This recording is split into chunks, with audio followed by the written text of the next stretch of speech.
बहुत समय पहले की बात है।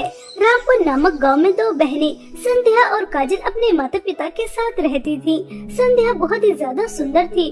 उसकी सुंदरता में कोई कमी नहीं थी। रंग दूध की तरह सफेद, बाल लंबे घने काले रेशम जैसे, आंखें बड़ी बड़ी नीली नीली, जो एक बार देखे वह संध्या की तारीफ किए बिना रह न पाए। इसी वजह से संध्या अपनी सुंदरता पर बहुत ही ज्यादा घमंड करती थी। और वहीं दूसरी तरफ काजल वह संध्या की तरह सुंदर नहीं थी। उसका रंग सांवला था, चेहरे पर निशान भी थे और बाल भी ज्यादा सुंदर नहीं थे, जिस वजह से बेचारी का आत्मविश्वास हमेशा कम रहता था।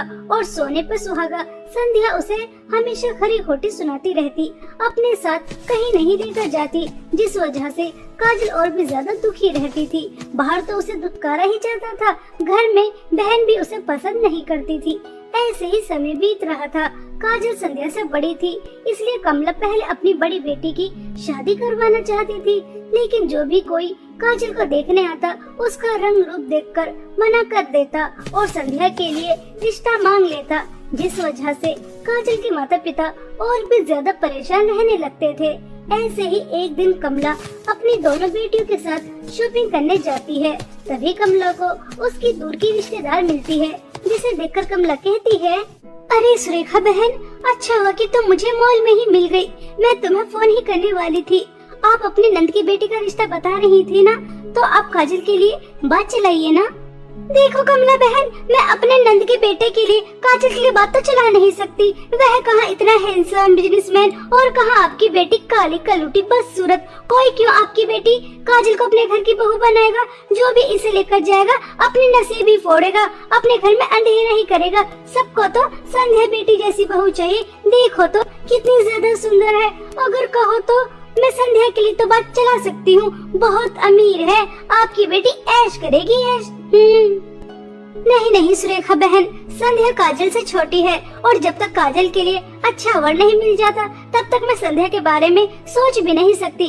पहले मैं मेरी बड़ी बेटी की शादी करना चाहती हूँ। और ये क्या तुम रंग रूप की बात कर रही हो? मेरी काजल बेटी बहुत अच्छी है, सबका बहुत ख्याल रखती है। और देखना, एक दिन मेरी बेटी के लिए बहुत अच्छे घराने से रिश्ता आएगा। अच्छा सुरेखा बहन, अब हम चलते हैं। ऐसा कहकर कमला अपनी दोनों बेटियों के साथ वहाँ से जाने लगती है। संध्या और काजल यह सारी बातें सुन रही थी। संध्या काजल की इस तरह से इंसल्ट होते देख बहुत खुश होती है और तभी हंसते हुए काजल से कहती है, देख काली कलूटी, तेरे लिए तो एक भी रिश्ता नहीं आता और मेरे लिए रिश्तों की लाइन लगी हुई है। अब देख रहे, मेरी सुंदरता की वजह से तुझसे पहले मेरी शादी हो जाएगी और तेरी काली कलूटी शक्ल बदसूरती की वजह से बेचारे की कहीं शादी नहीं होगी। रहना हमेशा मम्मी पापा की सेवा करते हुए। हर जगह मेरी तारीफ, मेरे चर्चे और तेरी हर जगह थू थू थू। संध्या, तुम मुझसे छोटी हो, मैं तुम्हारी बड़ी बहन हूँ। कम से कम तुम तो मेरी थोड़ी सी इज्जत कर लिया करो। हमेशा मेरे काले रंग का, बदसूरती का मजाक उड़ाती रहती हो। बाहर वाले तो एक मौका नहीं छोड़ते मुझे नीचा दिखाने का। कम से कम तुम तो बख्श दिया करो। बाहर वालों के ताने तो मैं बर्दाश्त कर लेती हूँ, लेकिन जब तुम मेरा इस तरह से मजाक उड़ाती हो, मुझे अच्छा नहीं लगता। अगर मैं काली हूँ, मेरे चेहरे पर निशान है, तुम्हारी तरह सुंदर नहीं हूँ, तो इसमें मेरी क्या गलती? जैसा मुझे ऊपर वाले ने बना दिया, मैं तो उसमें खुश रहने की कोशिश करती हूँ। अब देख, तू काली कलूटी बदसूरत है तो तेरा मजाक तो बना ही जाएगा। मैं सुंदर हूँ तो मेरी तारीफ होती है। अब काले को काला नहीं कहा जाएगा तो क्या गोरा कहा जाएगा? भाई, मुझसे तो ये उम्मीद मत करना कि मैं तुझसे प्यार करूंगी, तुझसे प्यार से बातें करूंगी, क्योंकि तेरी वजह से मेरी बहुत इंसल्ट होती है। सब मेरा बहुत मजाक उड़ाते हैं। देखो देखो, वो आ रही है काली कलूटी की बहन। इस वजह से मैं तुझसे बिल्कुल भी प्यार नहीं करती। संध्या की यह बातें सुनकर बेचारी काजल का दिल टूट जाता है और उसकी आंखों से आंसू टप टप बहने शुरू हो जाते हैं। ऐसे ही 2 दिन बीत जाते हैं। तभी संध्या अपनी माँ से कहती है, मम्मी, सुरेखा आंटी ने जो रिश्ता बताया, आप उसके बारे में सोच नहीं रही। वह बता रही थी अमित बहुत ज्यादा अमीर है, आप उससे मेरी शादी की बात चलाइए ना। मैं तो बहुत खुश हूँ। शॉपिंग करने के लिए मिलेगी सुंदर सुंदर लहंगे, ड्रेस, सैंडल, मेकअप, न जाने क्या क्या। मैं बहुत ज्यादा एक्साइटेड हूँ। नहीं नहीं संध्या बेटा, काजल से पहले मैं तुम्हारी शादी नहीं करूंगी। वह तुम्हारी बड़ी बहन है। अगर काजल से पहले तुम्हारी शादी करूंगी तो लोग क्या कहेंगे? बड़ी बेटी घर में बैठी है और छोटी बेटी की शादी कर दी। पहले ही काजल के रिश्ते नहीं आ रहे और तुम्हारी शादी के बाद और नहीं आएंगे, इसलिए पहले काजल की शादी, उसके बाद तुम्हारी। ठीक है बेटा? क्या मम्मी, अगर इस काली कलोटी की कभी शादी नहीं होगी तो आप मेरी शादी नहीं करेंगी? मैं हमेशा घर में ही बैठी रहूंगी। इस काली कलोटी बदसूरत को तो देखो। आपको लगता है इसे देखकर कोई भी शादी करेगा? इसका मतलब मैं भी यही सोच लूं कि मेरी शादी कभी नहीं होगी, क्योंकि इस काली कलोटी बदसूरत की तो शादी कहीं होने से रही। मम्मी, मैं आपसे अभी भी कह रही हूँ, सोच लीजिए, इस काली कलोटी से पहले मेरी शादी कर दीजिए, कहीं अच्छा रिश्ता हाथ से न निकल जाए। संध्या की यह बातें सुनकर कमला आग बबूला हो जाती है और वह संध्या को जोर से थप्पड़ मारकर कहती है, संध्या, क्या मैंने तुम्हें यही संस्कार दिए हैं कि तुम अपनी बड़ी बहन का इस तरह से मजाक उड़ाओ, उसकी इंसल्ट करो? वह अच्छी है, तुम्हारी बातों का बुरा नहीं मानती, तो तुम कुछ भी कहती रहोगी? इसका हरगिज ये तो मतलब नहीं कि तुम हमेशा उसका मजाक बनाती रहो। संध्या, लगता है तुम्हें अभी पता ही नहीं है कि इंसान की सुंदरता ही सब कुछ नहीं होती, उसका दिल भी सुंदर होना चाहिए। लेकिन तुम्हारा दिल तो बिल्कुल काला है, सिर्फ अपने बारे में सोचती हो, अपनी बहन के बारे में बिल्कुल नहीं सोचती। चलो अभी काजल से माफी मांगो। अपनी माँ के कहने पर संध्या काजल से माफी तो मांग लेती है, लेकिन वह अंदर ही अंदर बहुत ज्यादा गुस्सा करती है। आज इस काली कलोटी की वजह से मम्मी ने मुझे थप्पड़ मारा। सुन काली कलोटी, सिर्फ मम्मी की वजह से तुझसे माफी मांग रही हूँ, वरना मैंने कुछ भी गलत नहीं कहा। तेरी काली कलोटी शक्ल की वजह से कभी शादी नहीं होगी। ऐसा कहकर संध्या बहुत गुस्से में वहाँ से चली जाती है। ऐसे ही समय बीत रहा था। पड़ोस में अनीता के यहाँ पर शादी थी, सभी को जाना था। काजल और संध्या भी अच्छे से तैयार हो रही थी। काजल ने रेड कलर की लिपस्टिक लगाई थी, जिसे देखकर संध्या बहुत हंसती है और मजाक उड़ाते हुए उससे कहती है, ये जो तूने रेड लिपस्टिक लगाई है ना, इसे लगाकर बिल्कुल तो काली बंदरिया लग रही है। काली बंदरिया, तुझे देखकर तो मेरी हंसी रुक ही नहीं रही। यह मेकअप, लिपस्टिक, यह सिर्फ सुंदर लोगों पर ही अच्छी लगती है, तो जैसे काली कलूटे बस सूरत के ऊपर नहीं। यह देख, मुझ पर यह लिपस्टिक कितनी ज्यादा सुंदर लग रही है और तू लगाकर बिल्कुल बंदरिया की तरह लग रही है।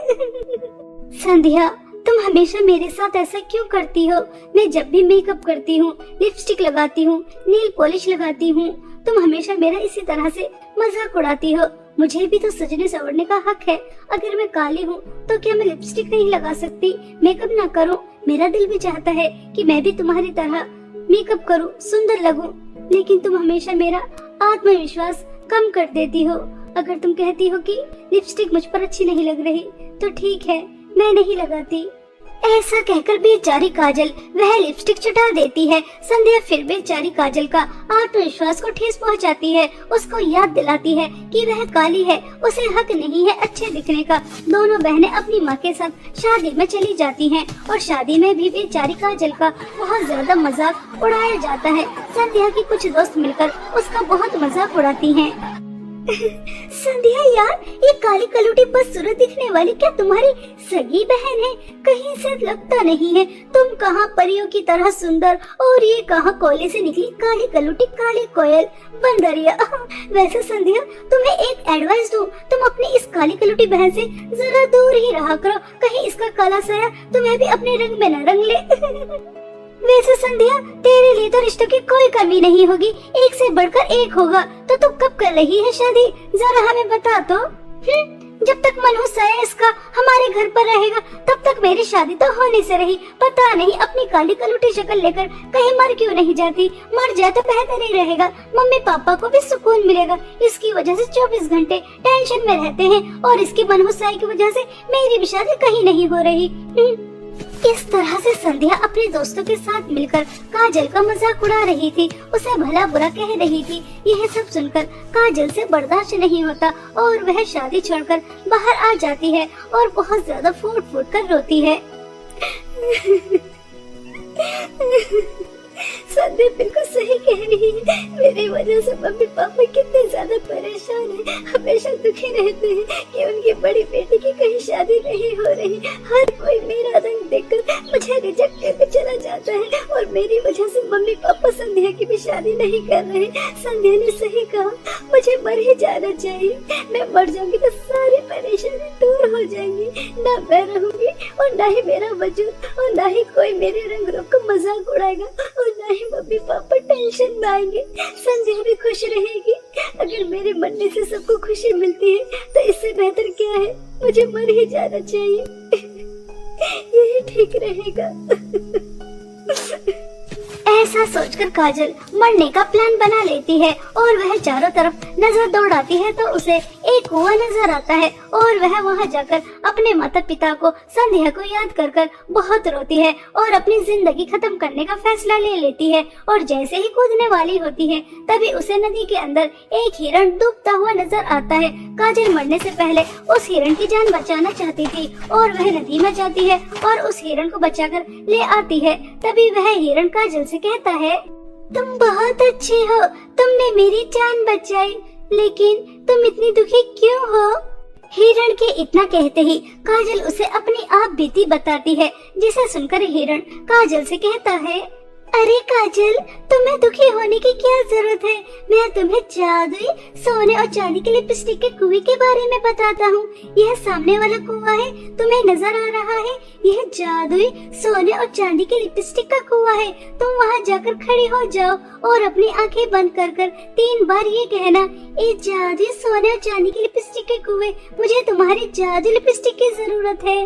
हिरण की बातें सुनकर काजल खुश हो जाती है और वह जादुई सोने और चांदी की लिपस्टिक के कुएं के पास जाती है और वहां जाकर अपनी आंखें बंद करती है और जैसा कि हिरण ने कहा था वैसा ही करती है। तभी काजल के सामने जादुई सोने और चांदी की 2 लिपस्टिक आ जाती हैं। साथ में जादुई सोने और चांदी की लिपस्टिक के कुएं से आवाज भी आती है, काजल, तुम्हारे सामने जादुई सोने और चांदी की 2 लिपस्टिक हैं। अगर तुम जादुई सोने की लिपस्टिक लगाओगी तो तुम बहुत ही ज्यादा सुंदर हो जाओगी, इतनी सुंदर कि पूरी दुनिया में तुमसे ज्यादा सुंदर कोई और हो ही नहीं सकता।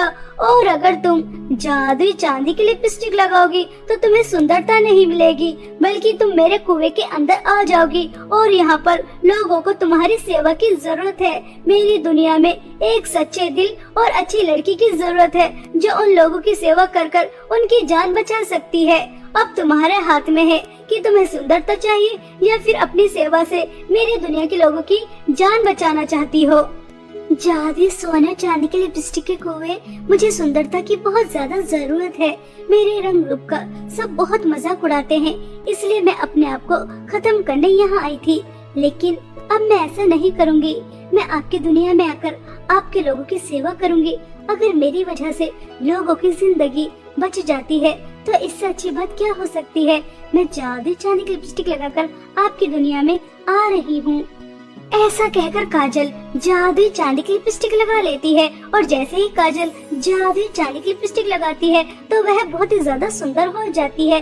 तभी कुएं से आवाज आती है, मैं तो बस तुम्हारी परीक्षा ले रहा था और तुम अपनी परीक्षा में पास हो चुकी हो। तुम बहुत अच्छी हो। अगर तुम चाहती तो जादुई सोने की लिपस्टिक चुन सकती थी जिसकी तुम्हें जरूरत भी थी, लेकिन तुमने लोगों की भलाई के बारे में सोचा। तुम्हारा दिल बहुत ज्यादा सुंदर है। जैसा तुम्हारा दिल वैसे ही जादुई चांदी की लिपस्टिक ने तुम्हें सुंदरता दी है। जाओ बेटा, खुश रहो।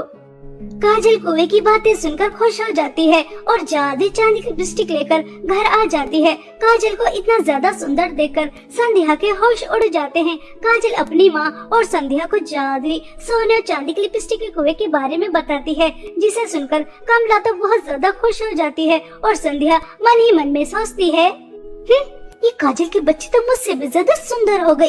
अब तो चारों तरफ बस इसकी ही सुंदरता के चर्चे होंगे। जब ये काली कलूटी जादुई चांदी की लिपस्टिक लगाकर इतनी ज्यादा सुंदर हो सकती है, अगर मैं जादुई सोने और चांदी की लिपस्टिक के कुएं के पास जाऊं और जादुई सोने की लिपस्टिक लगाऊं तो न जाने में कितनी ज्यादा सुंदर हो जाऊंगी। हाँ, यही ठीक रहेगा। ऐसा सोचकर संध्या अगले दिन जादुई सोने और चांदी की लिपस्टिक के कुएं के पास जाती है और वहां जाकर ऐसा ही करती है जैसा कि काजल ने किया था। तभी संध्या के सामने भी यही सवाल पूछे जाते हैं। संध्या तो लालची थी, इसलिए वह जादुई सोने की लिपस्टिक चुनती है, जिसे लगाते ही वह बहुत ही ज्यादा बदसूरत हो जाती है। संध्या जोर जोर से रोती है और संध्या के लाख मिन्नतों के बाद भी जादुई सोने और चांदी की लिपस्टिक का कुआं उसे पहले की तरह सुंदर नहीं करता। इस तरह संध्या को उसके लालच की सजा बहुत अच्छी तरह मिल जाती है। और वहीं दूसरी तरफ काजल के अच्छे स्वभाव, नेक दिल की वजह से उसके पास जादुई चांदी की लिपस्टिक थी, जिसकी वजह से वह एक हंसी खुशी जीवन बिताती है और उसकी शादी भी एक बहुत अच्छे बड़े घराने में हो जाती है। बहुत समय पहले की बात है। सोनापुर नामक गांव में माया अपने माता पिता के साथ रहती थी। माया बहुत ही अच्छे स्वभाव की लड़की थी। वह बहुत गरीब परिवार से थी, लेकिन फिर भी हमेशा उसके पास जो भी कुछ होता उससे दूसरों की मदद क्या करती थी। उसी गांव में एक सपना नाम की लड़की थी। वह अमीर तो बहुत थी, लेकिन कभी किसी की कोई मदद नहीं किया करती थी। एक दिन माया स्कूल से आते समय एक बूढ़ी औरत को अपना लंच खिला रही थी। तभी वहाँ पर सपना लड़कियों के साथ खड़ी होकर माया का बहुत मजाक उड़ाती है। देखो देखो, यह माया गरीब कैसे इस बुढ़िया को अपना खाना खिला रही है। खुद को तो 2 समय का खाना मिलता नहीं है और इस बुढ़िया को खाना खिला रही है। मैं तो कभी अपनी किसी को एक चीज ना दूं और ये गरीब होकर कैसे अपना खाना बांट रही है। यह तो बिल्कुल पागल है, पागल। हाँ सपना, तुम बिल्कुल ठीक कह रही हो। पता नहीं यह गरीब दूसरों को अपनी चीज क्यों बांटती है, इसे क्या खुशी मिलती है। खुद तो इतनी गरीब है कि स्कूल को एक अच्छी यूनिफॉर्म पहनकर भी नहीं आ सकती। जूते तो देखो कैसे फटे हुए हैं और तुम तक कितनी अमीर हो, फिर भी तुम किसी को कुछ भी नहीं देती।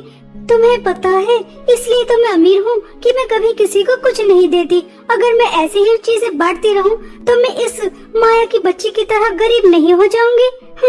ऐसा कहकर वह लड़कियाँ सपना के साथ मिलकर माया का बहुत मजाक उड़ा रही थी। जब बहुत देर हो जाती है तब माया उनके पास आती है और उनसे कहती है, तुम सब मिलकर मेरा मजाक तो उड़ा रही हो, लेकिन तुम्हें शायद इस बात का अंदाजा नहीं होगा कि वह बूढ़ी अम्मा कितने दिन से भूखी थी। मैं तो सिर्फ शाम तक ही भूखी रहूंगी और मुझे शाम को दोबारा से खाना मिल जाएगा। अगर तुम मेरा मजाक न उड़ाकर ऐसे ही लोगों की मदद करो तो शायद हमारे देश में कोई भूखा सो पाएगा।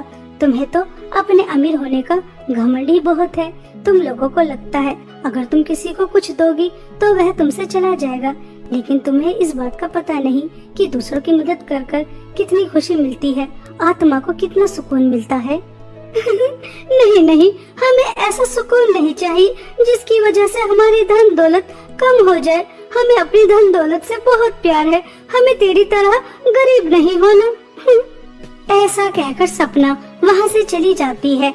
ऐसे ही कुछ दिन बीत जाते हैं, लेकिन माया दूसरों की मदद करना बंद नहीं करती, चाहे उसका कोई भी कितना मजाक क्यों ना उड़ाए। एक दिन स्कूल में टीचर सभी बच्चों से कहती हैं कि 1 हफ्ते बाद स्कूल से बच्चे पिकनिक पर जा रहे हैं। यह सुनकर सभी बच्चे बहुत खुश हो जाते हैं, लेकिन माया उदास हो जाती है। तभी टीचर माया से कहती हैं, माया तुम हमारे साथ पिकनिक पर नहीं जाओगी? सब बच्चे इतने ज्यादा खुश हैं और तुम इतनी उदास। तुम्हें पता है गांव के बाहर जो पहाड़ी है उसके पीछे वाला जंगल बहुत ही ज्यादा सुंदर है। हम वहां जा रहे हैं, सब बहुत एंजॉय करेंगे। तुम्हें भी हमारे साथ चलना चाहिए। क्या टीचर, आप भी किससे कह रही हैं? वह गरीब और फटीचर है, आपको पता नहीं इसके माता पिता स्कूल की फीस भी किस्तों में जमा करते हैं। पिकनिक पर जाने के लिए पैसों की जरूरत होती है जो इसके माता पिता के पास नहीं है। क्यों माया, मैं ठीक कह रही हूँ ना? सपना, क्लास के अंदर बैठकर तुम कैसी बातें कर रही हो? क्लास में कोई भी बच्चे अमीर और गरीब नहीं होते और आज के बाद मैं तुम्हें इस तरह से बात करते हुए ना देखूं। ऐसा कहकर टीचर सपना को बहुत डांटती हैं। स्कूल की छुट्टी हो जाने के बाद सपना अपने माता पिता से कहती है, माँ पिताजी, हमारे स्कूल से सभी बच्चे पिकनिक पर जा रहे हैं।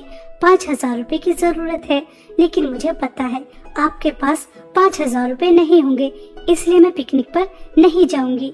यह सोच सोचकर मैं बहुत उदास हूँ। मेरी गुड़िया रानी, तुम बहुत समझदार हो और बहुत अच्छी भी। तुम कभी किसी चीज की ख्वाहिश नहीं करती। तुम्हारी जैसी बेटी पाकर हम तो धन्य ही हो गए। लेकिन इस बार तुम पिकनिक पर जरूर जाओगी, क्योंकि तुम्हारे पिताजी को आज ही सैलरी मिली है, इसलिए तुम पिकनिक पर जा सकती हो। अपनी माँ की बातें सुनकर माया बहुत ज्यादा खुश हो जाती है।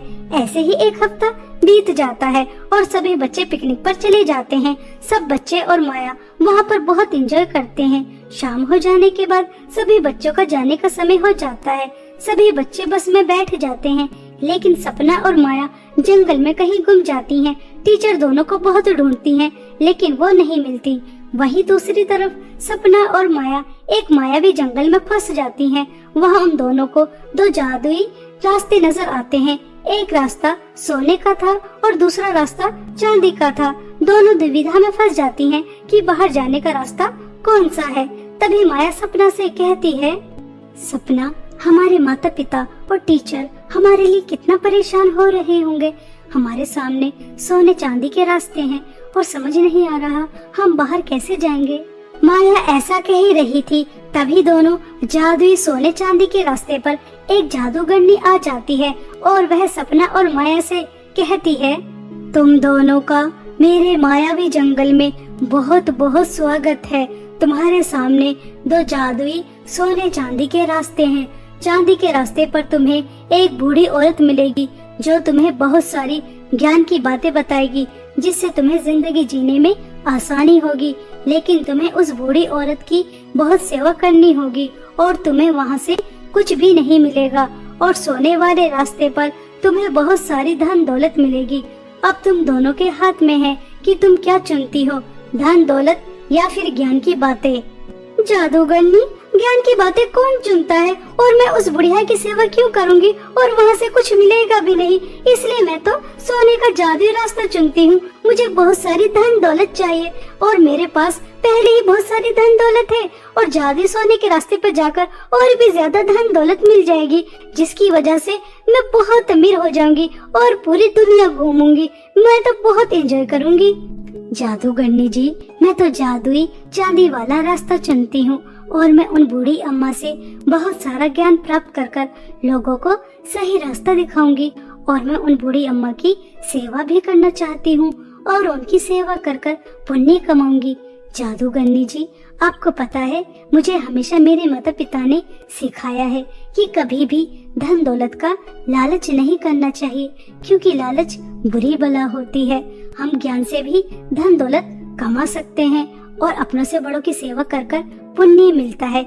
इसलिए मैं तो उन बूढ़ी अम्मा की सेवा कर कर पुण्य कमाऊंगी।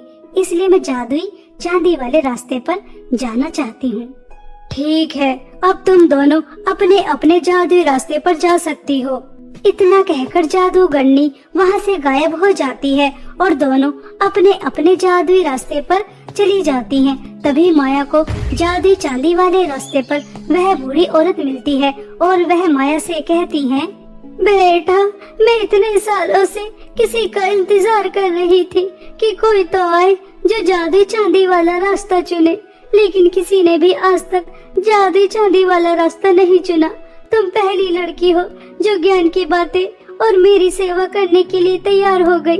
यहाँ जो भी मायावी जंगल में आता है वह सब जादुई सोने वाला रास्ता चुनते हैं और वह धन दौलत के लालच में उस रास्ते पर चले जाते हैं। इसलिए मैं तुम्हारी अच्छाई देखकर तुमसे बहुत खुश हूँ और तुम्हें जादुई चांदी वाले रास्ते से तुम्हें बहुत सारी धन दौलत भी दूंगी और तुम्हें बहुत सारी ज्ञान की बातें भी बताऊंगी, जिसकी मदद से तुम्हें अपनी जिंदगी में सही फैसले लेने की शक्ति मिलेगी और तुम ज्ञान से और लोगों की भी मदद करना।